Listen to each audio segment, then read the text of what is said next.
Hello, There he Dom. How you is. doing? Hi, Dom. Hey, good, thank you. How are you guys? Very good. You hearing us okay? Is everything good?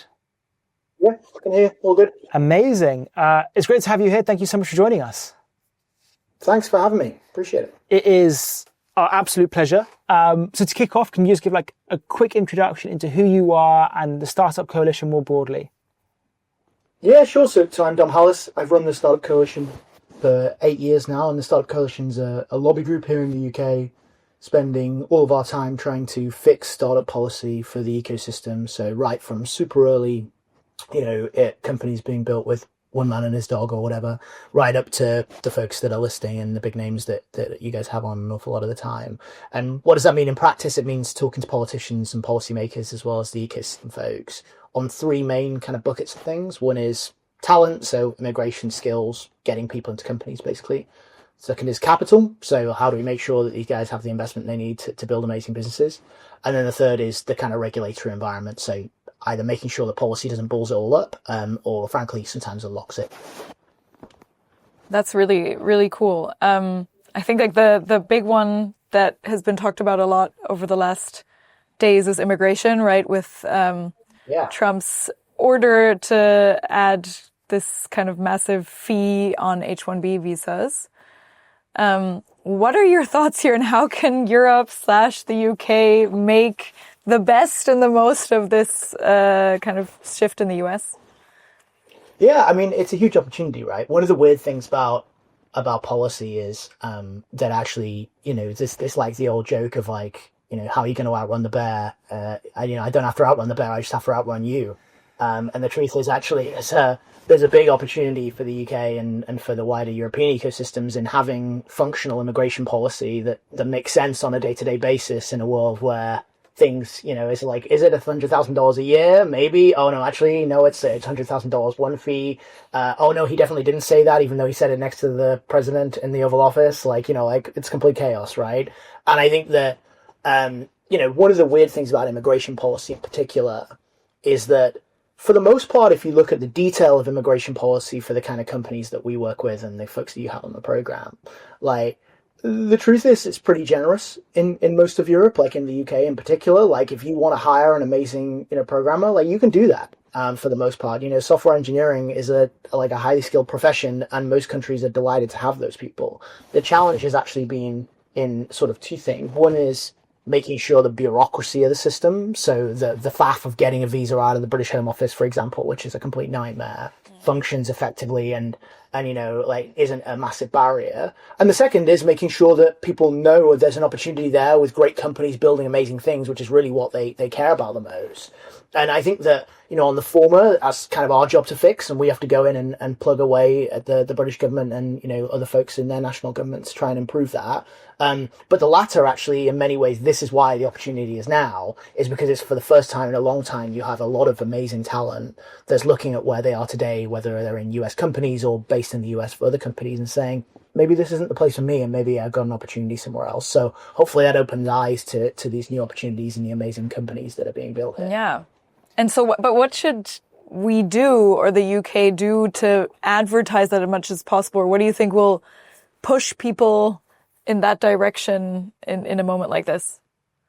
Yeah, so I think it's two things, right? The first is it's kind of very directly signaling that we care and we want people here, right? And so actually you had the Chancellor Rachel Reeves was opening the new Revolut HQ in Canary Wharf yesterday. And I think sort of made a really clear point that like, whilst the US is shutting down these visa routes, we want to open them up more. And I think that's like a really good sort of signal. It's not like a change in policy or anything. It's like very literally the top politicians in the country saying, we actually want great people here. So that's the first thing. So it's like a marketing UK, PR thing. Yeah, exactly. Like we're sort of banging our own drum, and especially in Britain, like we're pretty crap at that, right? To be honest, like we're very good at saying how terrible things are, but actually it's pretty decent here, and we should be telling that story. So that's one. It's very humble. And then the other side of it is just the ability to kind of, how do we then make it as easy as possible in policy terms and do the things that we think are important. So we sent a a letter to the Home Secretary Siobhan Mahmood in the UK yesterday with a few recommendations, like, mostly sort of doing two things. One is kind of cleaning up the bureaucracy in the system for these people who are now likely to move, and, kind of making short-term moves that signal that we definitely want them here, whether that's kind of, limiting the bureaucracy, it's providing specific support for the kind of people who apply now, maybe even reducing the fees for a short period of time. So there's some stuff on that. And then there's, how do you make it more attractive in the long run to like come and work as an amazing tech talent here in the UK? And so on that side, it was, what can we do on stock option reform to make the offers that companies will be making more generous than they would have been, because we're able to make tweaks to the tax system in the UK. And I'm sure that the European countries will very reasonably looking at the same thing. And that's where the opportunity lies, right? Super cool. And do you think, like you just said, like there's a third bucket, like make it as attractive in the long run? What are the gaps on the employee stock options, incentives, and so on? Yeah, so I mean, there's obviously there's two things. First of all, it's a smorgasbord across the continent, and so it depends on exactly how it works in different places, and some are better than others. I mean, in the UK specifically, we have a thing called EMI, and the Enterprise Management Incentive, which is a really great scheme for early stage employees to be heavily incentivized to go and work in innovative companies. It basically gives you tax benefits if you're an earlier stage employee, but that hasn't been updated for a long time. So like when it was first set out, companies were scaling much more slowly, so it's limits on the time frame that it can work towards, but also frankly the amount of money that was needed to build an amazing company was more limited. And so we're trying to get the limits of that pushed up at the budget this year in November, so probably in almost exactly 2 months' time. And we're hopeful. We've had some really productive conversations with the British government about sort of pushing up the ceilings on that to reflect probably what it takes now to be building a company, because what we don't want is companies are busting through the asset limits or the employee limits of those very rapidly now in a way they weren't in the past, meaning that actually, employee number, 35 won't get the kind of generous options that we would want, when actually we want to make it as generous as possible for as many as possible to be able to attract this great talent. Yeah, and like when you use a ceiling of any sort, especially on the employee count, then there's like an incentive. Okay, let's like stay under this number, even though it's not what's the best thing for the business. And that's again, not what the UK wants here, right? They want rapidly growing companies that can grow and that can push GDP and so on. Totally. And I mean, and so the employee limit at the moment on the scheme is a problem, but actually the bigger problem is so what they call the asset cap, but it's basically how much money the company has raised. So at the moment that's set at kind of 30 million. And now, like back in the day, like 30 million might have been a reasonable point, but yeah, it's, nowadays you're completely in a different core bar. The reality is like, how do we make sure that, we're effectively competing and making sure that, the people who are having to build and compete globally with, especially American companies that are raising megatons of capital and deep tech, it's like they're going to bust straight through that. So let's make sure that they don't have to. And you sounded optimistic that there's going to be some changes in the next budget. Can I ask, how receptive has this current government been to, I don't know, your policy suggestions and the wider tech community? Yeah, I think so. I always start from the point of view that one of the weird things about kind of tech startups, and especially working on policy for tech startups, is no politician comes into office and says, who I'm really going to screw? It's like those guys working really hard to build amazing tech startups and scale-ups, right? As in like, that is not the incentive and the starting point for any of these people. And so we have like really, we've had really constructive conversations with the British government. And if you look at over the past 15 years, quite frankly, we were set up in 2010 as an organization. And the kind of micro interventions for the tech community in all of that time, the policy that is specifically focused on sort of the startups, the scale-ups, has actually been pretty good. And that same has been true in the past year if you look at the budget. The challenge is that there's then almost the thing that's considered kind of startup policy in a bucket. And then there's like macroeconomic policy. Yeah. That's like a completely different question. And that, obviously impacts and crosses over the same thing, but, you can get screwed in that side of it, right? So like, I think the budget last year in the UK is a really good example where there was some really good stuff in it for the startup community, like significantly more R&D funding, a lot of things that we really like. The problem is if capital gains is going to go up loads because the government needs to find money, because they're in a difficult position from a fiscal perspective, then, founders are getting screwed, right? Let's be frank. And so I think it's that ability to understand and hopefully kind of tie together for policymakers this idea that, you can't distinguish between the two, right? As in, it's great you've got these little pockets of money over here for entrepreneurs, but the truth is, if the tax environment doesn't work, if you decide immigration policy needs to be too harsh for some political reason, like, this isn't going to work. It has to be a holistic approach. And I think it's going to be a difficult fiscal environment for the government in the UK in 2 months' time for the budget. Everyone knows that. I think it's pretty much on the front page of the papers every day right now. But we're hopeful based on the conversations that we've had. And like, I was funnily enough, I saw the Chancellor last week, and like, she does understand what founders need and cares about it deeply. And so, fingers crossed, like, it's always a difficult ride, but we'll see what we get. Yeah, but it's like, you can't just say, I don't want to screw the entrepreneurs. I'm neutral, but I need to like prioritize them because they're the ones who in 5 to 10 years are going to carry a lot of the economy. And so it's not about being malicious, but it's about being actively pushing them. Helpful, beneficial. Yeah. Yeah, no, I think that's totally right. And like, again, I think I always come back to this idea of one of the things that's changed the most in my time in working in kind of tech policy is you're seeing more and more people in governments, not just in the UK, but elsewhere, that actually have a much deeper understanding, both of the ecosystem and therefore of exactly that, right? Which is like, you look at Matt Clifford, who did a lot of work as the AI advisor to the Prime Minister over the past year. Right now, the Chancellor has an entrepreneurship advisor, Alex DePledge, who's a sort of multiple-time founder and used to sit on our board. So you're starting to see people who have a much deeper understanding of this. The new AI minister in the UK, a guy called Kanishka Narayan, was a VC by background. And you're getting a lot more of that kind of that inflow of tech talent to politics, whether because they've sort of done stuff before and they're getting into it a bit more. And obviously, if people understand this stuff a bit better, like by definition, they A, care about it more, but B, hopefully have a deeper sense of why it matters. I think it's always, I'm always fundamentally sympathetic to politicians, partially because I spend so much time talking to them, and partially because I don't think any of us on this call would want to spend our time doing what they're doing, quite frankly. Yeah.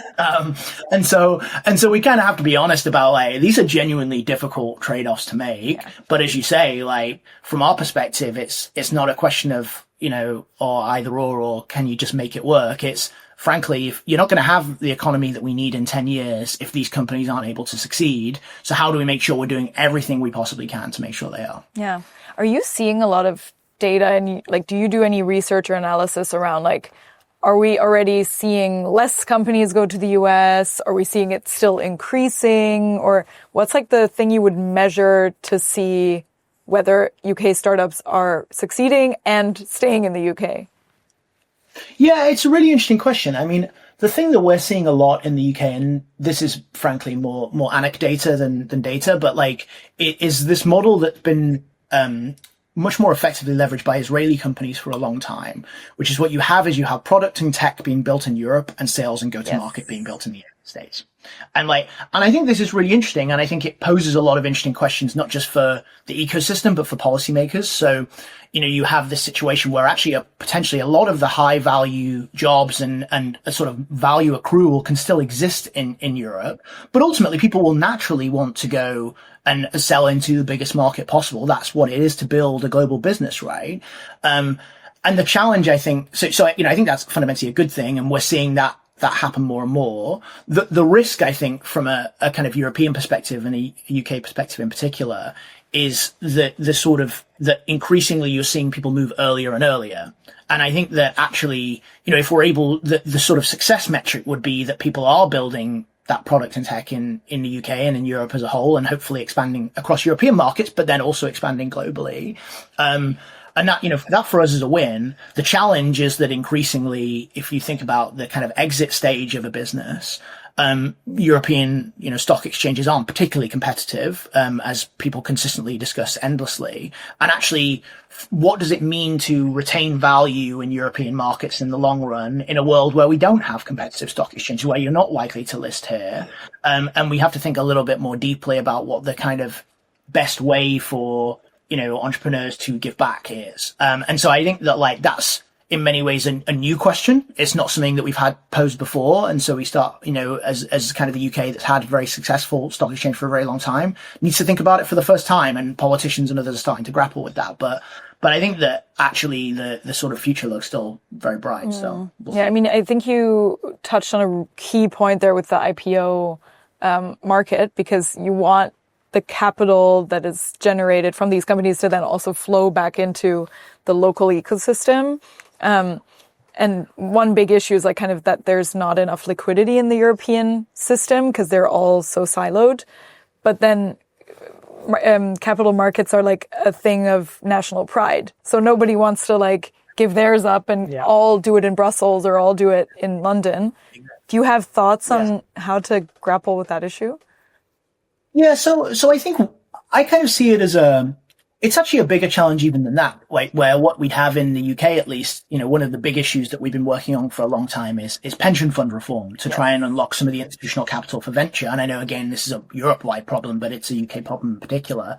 And I see these two things are linked, right? Definitely Fundamentally, also what we a German problem, by the way.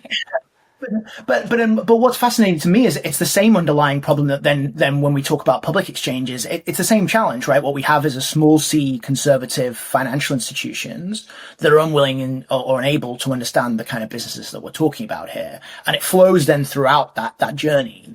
And in my mind, I think that actually, if we're able to encourage, a much deeper understanding and frankly deeper investment into, the venture landscape in general at earlier stage through the LP structures, like what you'll probably see is a deeper understanding further up the market as well, because frankly, then institutional investors will be incentivized to have a much deeper understanding further up the stack. And I think there's there's a kind of natural part of that there.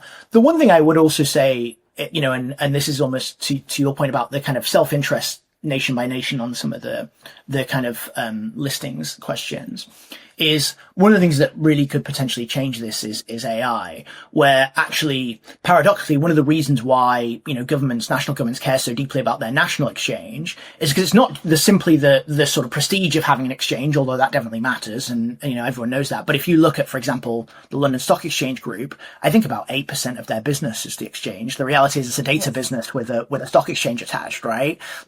And so we kind of have to be realistic about what that really means today. But what does matter to national governments is all the stuff that then sits around the financial services infrastructure that provides exchange. So it's, what do the banking structures look like? What do legal structures look like? And now as a services-based economy in the UK, I was giving a talk at a sort of big name law firm a couple of months ago, and I said, they were asking about this, and I said, you guys can't see the wood for the trees. The main problem for your business is AI. It's not going to be the decline of the London Stock Exchange, right?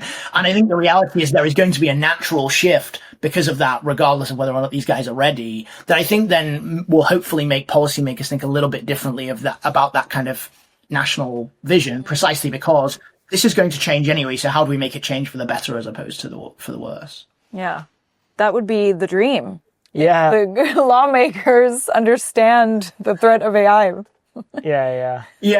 Well, because this is the thing. What's interesting to me is, and I say this is, like I said, I go and speak to politicians every single day, and the truth is, I think there's a much deeper understanding that, I say politicians are in a similar place to the public, whereas if you ask them, they will understand that this is going to be a major thing, and they understand that they should be ready, but they're not yet, necessarily all of them at least, in the place where they're able kind of mentally to cope with the concept that they're going to have to do something about it, right? Do you know what I mean? As in, they're still in what I would characterize as the ostrich phase, right? At least, in truth, get them out of that, right? Yeah, totally. I mean, at least in mainland Europe, there's still a narrative of but on the infrastructure side of things, on the model side, we can't catch up anymore. Yeah. And if that's even in the industry, the thought process, how should you have policy catch up with, no, we will be cutting edge too, and we will take this seriously?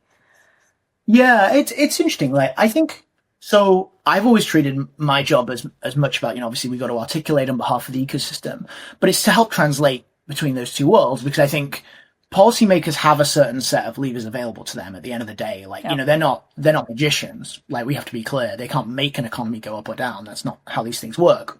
And I think one of the challenges sometimes is that actually helping them understand that when we talk about succeeding in AI, it's not one big lever that says AI that they just pull, right? Actually, it's like this is a really sort of deep and granular market, and success in AI for, a medium-sized European country is not the same as what success looks like for the United States, right? So if you look at the way the US is thinking about this at the moment, which is we want to have at least a stake in every single part of the stack, right? From bare metal right up to, the app layer, right? And that's not going to be success for, any European nation. Like what success will look like is understanding where it's possible to succeed in the different parts of the stack and supporting companies to do that, and so creating an environment that does so. But it requires almost people to accept what they can do and what they can't do. And, not, to your point about national pride, some of this stuff is, deciding something's better just because we have a British flag on it isn't the point, right? As in actually it's like, how do we make sure that we understand what we're really trying to achieve here? And then in a world where you're seeing, for example, in AI policy, much more interventionist approaches to public policy than you've seen in the past. And, the American government investing in Intel for strategic reasons and all this sort of stuff. What does it look like to be strategic about the role government can play in some of that? But politicians need to be educated in what the opportunities are and what the risks are before we kind of get there. And I'm not sure we've done a great job of that, to be fair. I think we probably need to do a better job. Yeah, that's interesting. So there's a big piece about education before we kind of make our list of demands almost. But we're out of time. I wanted to ask one final question. We had Andreas Klinger from EU Inc on last week. One of the questions that, they're doing a lot of great work on building that sort of pan-European entity. One of the questions that we asked him was like, what is number one on your list that you would like the government to implement? So I guess from your perspective, either in the budget or across policy more broadly, if you could pick one thing that the UK government would do or implement tomorrow, what would it be? Yes. So the biggest thing is more capital in the market, right? And I mean, pension funds is the obvious place to start with this, like in the UK context. So it's how do we make sure that we're actually delivering on the voluntary commitments that a bunch of pension funds have made in the UK through the Mansion House Compact. And I think that, if we're talking about a scale of difference between capital deployment here and in the US that is, massive, even, per capita massive. And so I think in reality, if we're able to move the needle on that, I think you increase the ambition level of companies hugely. I think you give, people a genuine opportunity to succeed in competing globally. And crucially, you make sure that it's not just American pension funds that benefit from the success of European companies.